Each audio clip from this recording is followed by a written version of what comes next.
Hello, everyone.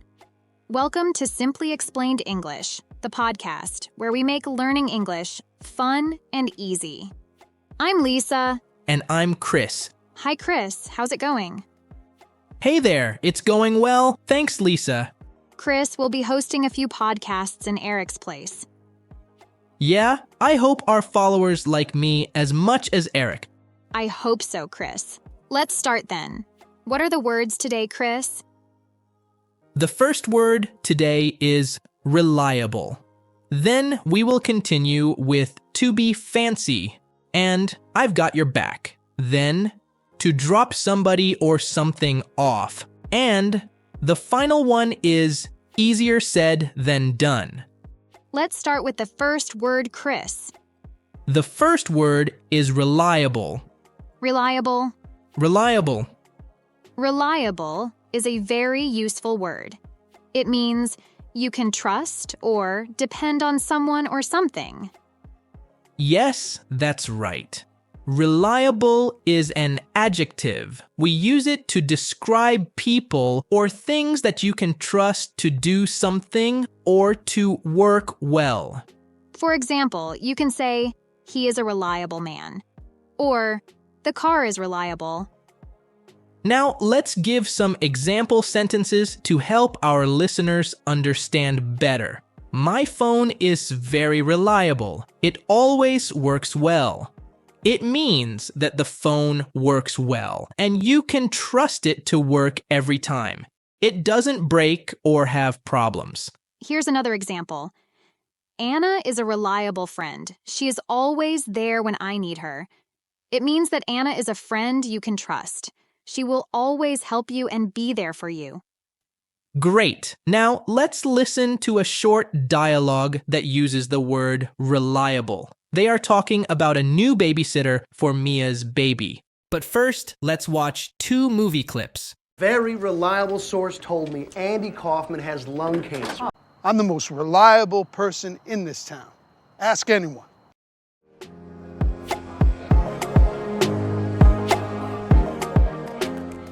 Hi, Mia. Have you found a new babysitter? Yes, I have. Her name is Kate. She seems very reliable. That's good to hear. Is she good with the baby? Yes, she is. She's always on time and takes great care of the baby. That's wonderful. It's important to have a reliable babysitter. Absolutely. It makes me feel relaxed when I'm at work. That was a great example. Jack and Mia were talking about their new babysitter, Kate, and how she is reliable. Yes, they said she is always on time and takes great care of the baby. This means they can trust her to do her job well, so she is a reliable babysitter. Exactly. Lisa, do you have any reliable people in your life? Yes, I do. My colleague is very reliable. She always helps me with my work, and I can trust her to do a good job. How about you, Chris? My neighbor is very reliable. Whenever I need help with my garden or anything else, he is always there to help. He never says no. That's wonderful. Having reliable people in your life is very important. It makes things much easier and less stressful. Absolutely. It's good to have people and things you can trust. So remember, if you want to describe someone or something that you can trust to do their job well or work well, you can say they are reliable. Yes, and you can use reliable for things too, like a car or a machine. If it works well and doesn't break down, it's reliable. That's a great point, Lisa. All right, everyone, that's it for the word reliable. So let's move on to the next word. The next word is to be fancy. To be fancy. To be fancy. To be fancy means to be very nice, expensive, or decorated. It's used when something or someone looks very special or elegant. Yes, and it's a phrase that describes something that is not ordinary. Fancy can be used as an adjective, like a fancy dress, or as a verb. But today, we're using fancy as an adjective, which means to look or be very special. Why don't you give the first example, Lisa? Sure. Here's the first example. Her dress is very fancy. It has many decorations. It means that her dress looks very special and beautiful. It's not a simple dress. It has many nice details. The second example, the restaurant is fancy. The food is expensive and very good.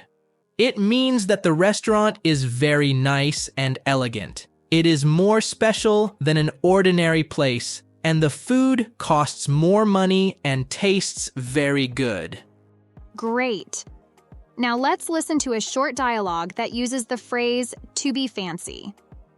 The characters in our dialogue are Tim and Sarah. They are talking about a party they went to. I'm not gonna have nice things, fancy things. With his house, and his parties, and his fancy clothes.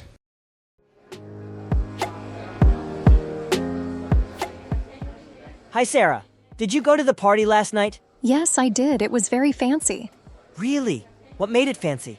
The decorations were beautiful and everyone was wearing fancy clothes. That sounds amazing. I like fancy parties. Yes, it was very nice. The food was fancy too. In the example, Tim and Sarah were talking about a party that was very fancy. Yes, they said the decorations and clothes were fancy. It means everything looked very special and elegant. Lisa, have you ever been to a fancy place? Yes, I went to a fancy hotel for a wedding a while ago. The hotel had beautiful decorations and very good food. Yeah, I know those kinds of hotels. They are really nice and fancy. It's nice to go to fancy places sometimes and see things that are very beautiful and special. But maybe not always, because we can get used to fancy things and then we might not like ordinary things. Agreed, Lisa. I am happy with my lifestyle. So remember, listeners or viewers, if you want to describe something that is very nice, decorated, or elegant, you can say it is fancy. Yes, and you can use fancy for many things like clothes, restaurants, and even parties. All right, I think everyone understood what it means and the usage of to be fancy. I think so, Chris. And now, the next word. The next word is I've got your back. I've got your back. I've got your back. We use this phrase when we want to tell someone that we will support them, especially in a difficult situation. That's right. It means that if you have any problems, I will be there to help you. Exactly, Lisa. For example, if you say, I'm nervous about this test, I can respond, don't worry, I've got your back. It means that I am here to support you and help you with your test. And if I say, I have a big soccer game tomorrow, you might tell me, I've got your back, Lisa.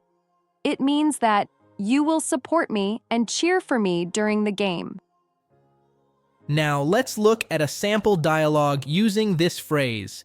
Imagine two friends, Tom and Jerry. Tom is worried about moving to a new city, but first, movie clips. T, I got your back. I've got your back. Look.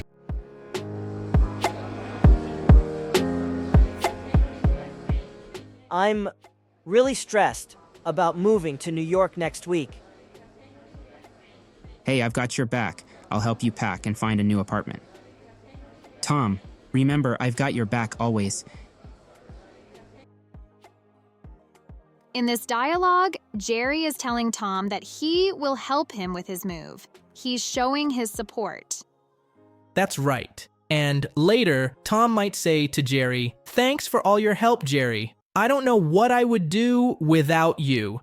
This shows that Jerry is a good friend who is willing to help Tom at any time. Now, Lisa, have you ever had someone say, I've got your back?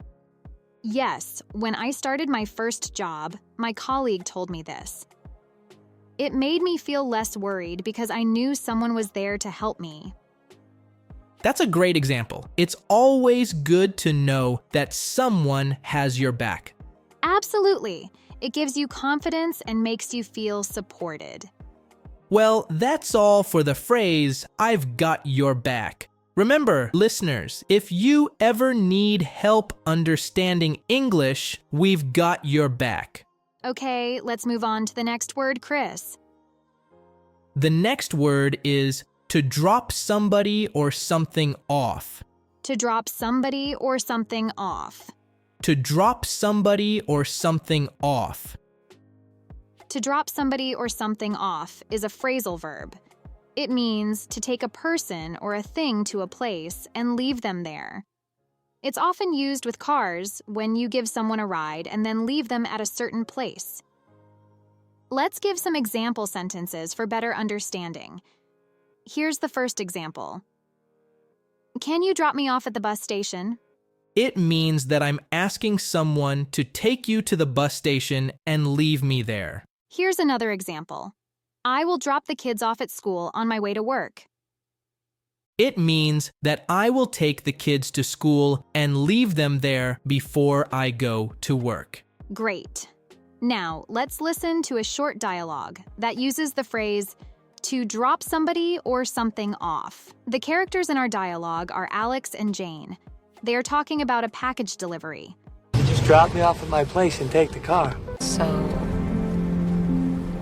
you want me to drop you off? Hi, Jane. Do you need me to drop off the package at the post office? Yes, please. I need it to be sent today. No problem. I'll drop it off on my way to work. Thank you. Can you also drop me off at the train station? Sure, I can drop you off before I go to work. That was a good example. Alex and Jane were talking about dropping off a package at the post office and also taking Jane to the train station. That's right. Alex will drop Jane off at the train station and take the package to the post office. Right. Chris, do you often drop people off somewhere? Yes, I sometimes drop my friend off at the library when I go to work. How about you, Lisa? I often drop my brother off at school in the morning. It's on my way to work, so it's easy for me. That's very helpful of you. It's nice to help others by dropping them off at places they need to go. Yes, it's a small thing, but it can be very helpful for them. So remember, if you want to talk about taking someone or something to a place and leaving them there, you can use the phrase, to drop somebody or something off.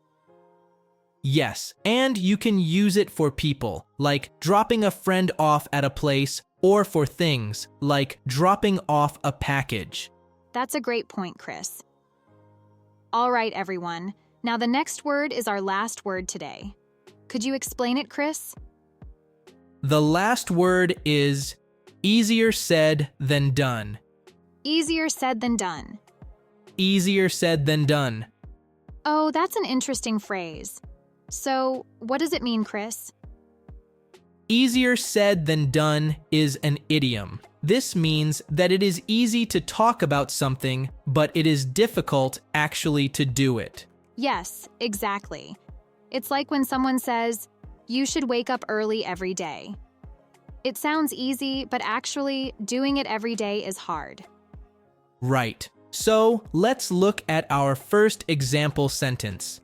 It's easier said than done to finish all your homework in one night.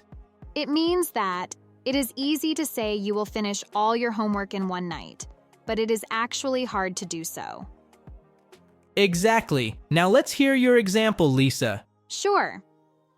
Quitting smoking is easier said than done for many people. It means that it's easy to say you will stop smoking, but it's hard actually to quit. That's right. Now, let's have a sample dialogue to show how to use easier said than done in a conversation. Man, that's easier said than done. Easier said than done, but I'm with you. Maria, you should start exercising every morning. It's very good for you. That's easier said than done, John. I have to wake up really early for work. You can try going to bed earlier. I know, but with my busy schedule, it's easier said than done. So, in this dialogue, John suggests Maria start exercising every morning, but Maria finds it difficult because she has to wake up early for work. Yes, and she says, "That's easier said than done," to show that it's hard for her to do even though it sounds easy. Right. It shows how sometimes things that sound easy are actually hard to do. Chris, have you ever had a moment when something was easier said than done? Oh, yes, many times. For example, when I tried to learn how to play the guitar, I thought it would be easy, but it was much harder than I expected. What about you, Lisa? Yes, for me, it was learning to cook. People said, just follow the recipe. But it was easier said than done because there were so many things to remember and get right. That's true. Sometimes we don't realize how difficult something can be until we try it ourselves. Exactly. And that's why this phrase is so useful. It helps us talk about the difference between talking about something and actually doing it. And remember, if you find something hard to do, it's okay to say, "That's easier said than done." Okay, that's it for today's episode. We hope you enjoyed learning about easier said than done and other words. We hope you found our explanations helpful and easy to understand. We're so glad you joined us. Tune in to the next episode for more words to improve your English. Until next time, keep practicing and have fun with English. Thanks for listening. Take care and see you soon.